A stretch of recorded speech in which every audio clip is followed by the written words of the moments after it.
Hey y'all, what's up? So today's project is, in just a second, hang on. Today's project is doing a little maintenance to the dump trailer. And what I got going on is, I think I've got a wheel axle seal that's bad. One way I can tell that is come around the back here. You can see where that's actually been dripping down that tire. And so that's a pretty good indication that you probably got a seal that's going bad. So I've got it ordered. It's here. I'm gonna get these off and inspect it, make sure the bearings are good.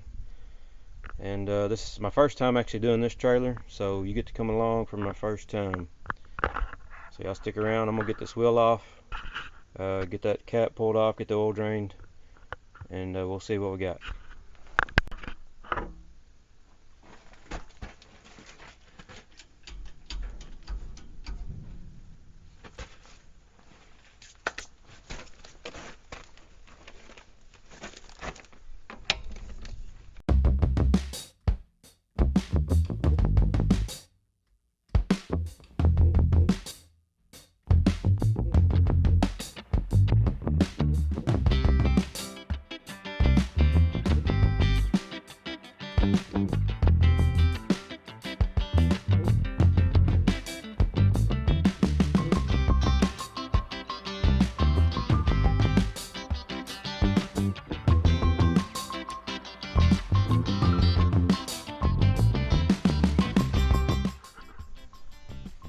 I just checked my camera, and it wasn't recording, so I don't know at what point it stopped. But there's a first thing I did is there's a little cotter pin there. Once I got this cap off, the oil started draining out. There's a cotter pin there, so you have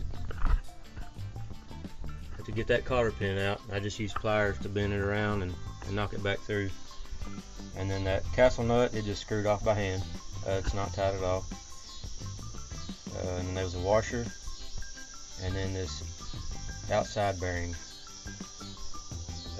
come out. So this should just be able to slide out. So I'm gonna try to get it out.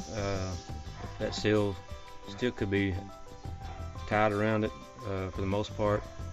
It may be hard to get off, but let's see if we can get it off.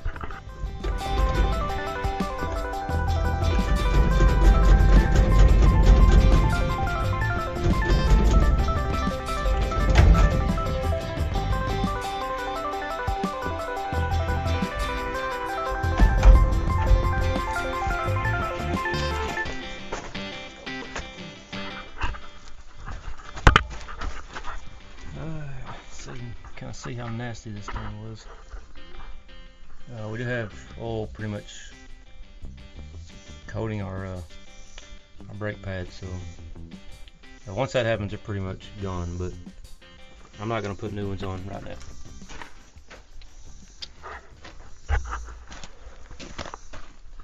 Here's the drum, the actual seal.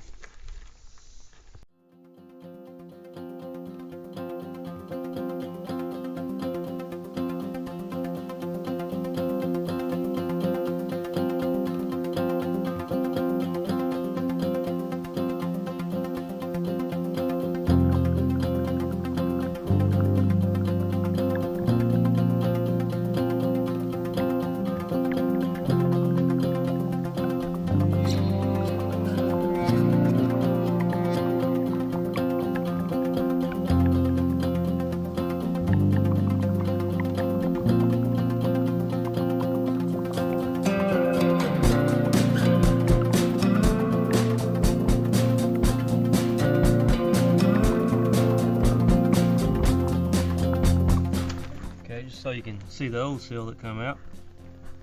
I don't know if you could tell in the video, I just had a screwdriver in there to pry it out, and that's one way you can do it. I mean, you're going to ruin the seal anyhow.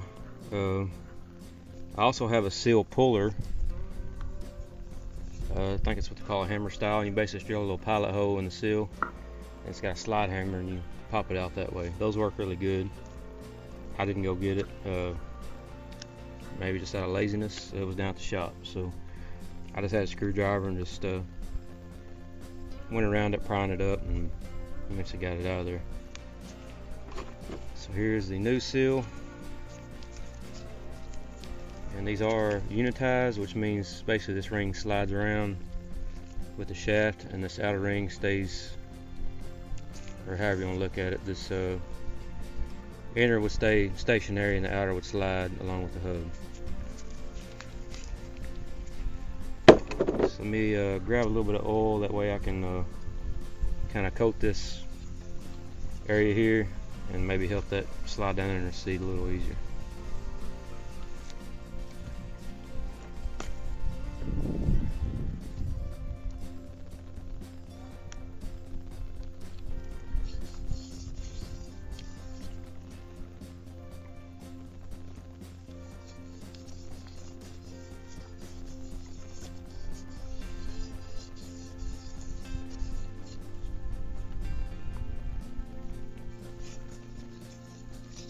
Do the inner race of that bearing.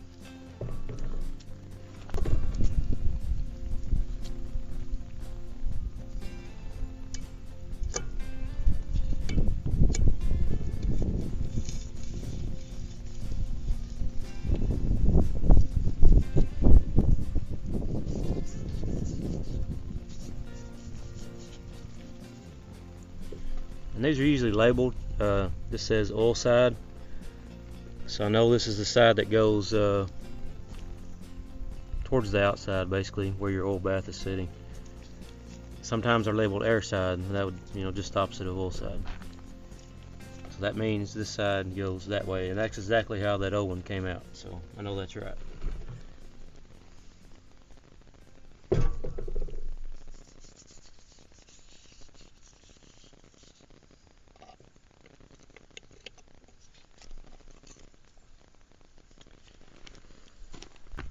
Now the main thing with these is you really want to find something to go around here to hammer that in. You can probably go around it, tap it in with a hammer. I like to find something that pretty much covers it. Actually, I could probably go this way. That would pretty much cover the outside ring. And the hardest part is just trying to get it seated in even all the way around. If you see that it's uneven, tap on the other side and try to even it up. And you still may have to go around it, work your way around it to get it in.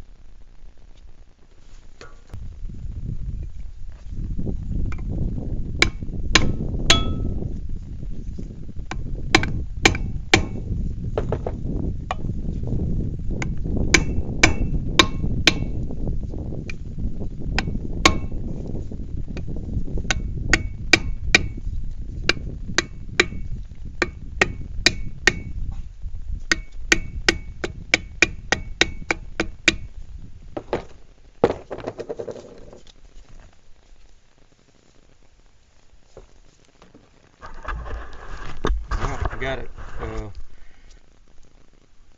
This side here didn't want to go in as easy, so it popped up a little bit on this side, so I got that side hammered down and kind of even. It was up on this side, so I hammered that side down, and then it pretty much popped in there. And I moved this inner piece, so it's free to move and should be good to go. I'll put some oil on here and see if I can't stab it back onto this spindle here.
got the castle nut on there, and so typically what I do on these is I made sure that everything was seated back that way. You want that seal on there, and then this whole hub pushed back as far as it'll go. It went on there when I pushed it on there by hand, but I just want to make sure it was back that way. And I tightened this castle nut all the way by hand, and then backed off until I had a hole that I could put this cotter pin in. Because these are supposed to have some clearance there. I don't remember exactly what that is. Maybe it's going to be a range, maybe 6 to 10 thousandths or something like that. But I don't have the caliper and the micrometer to be able to measure that, so that's kind of a good way to do it. And that's going to give you really close to that spec. So I'm gonna throw the cap on here. I'm gonna try to clean it up a little bit, get it filled back with oil, and throw the tires on, and we'll be good to go. This job is done. I may show you a little bit about what I had going on with the wiring, and because my brakes haven't been working for a while, and I knew I had a wiring issue, and I'll show you what I found.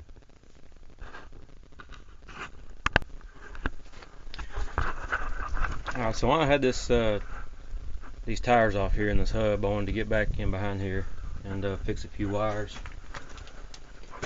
And it kind of sucks putting this stuff back together this way. I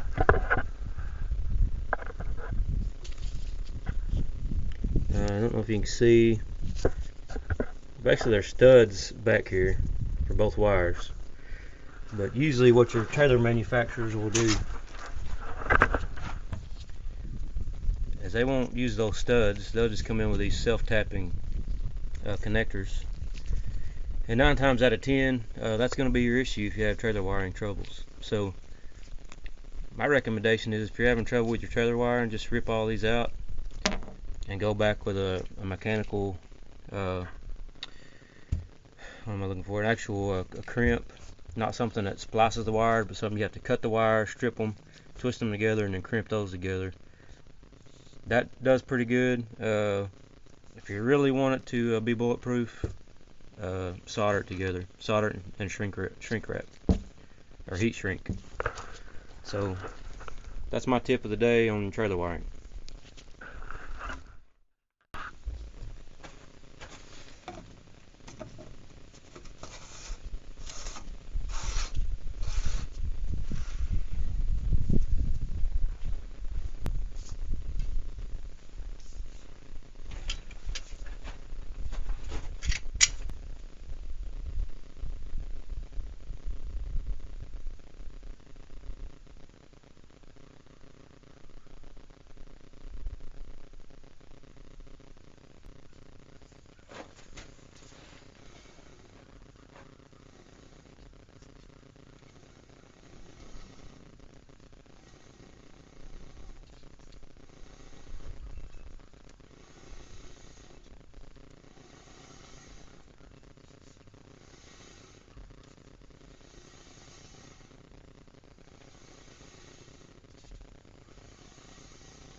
Alright, that's it for the axle seal. This was for this is an Alco axle.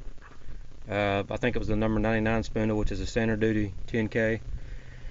But the process is the same for the heavy duty and also the Dexters. Pretty much identical. So actually I think, I know Alco's not in business anymore, but I think Dexter bought them out, or some of the parts are interchangeable to some degree. But anyhow, that's it. That's replacing the seal. The bearings are still good.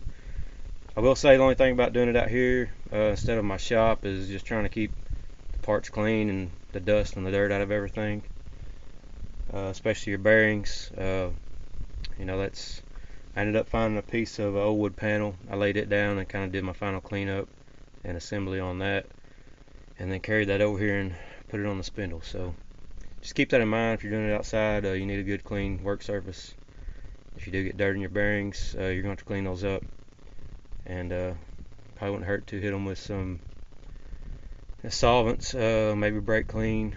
If you got a parts washer, that'd be even better. But anyhow, that's it on the dump trailer axle seal. If that helped you out at all, give me a big thumbs up. Come back, check out some of our other videos. God bless, and we'll see you on the next one.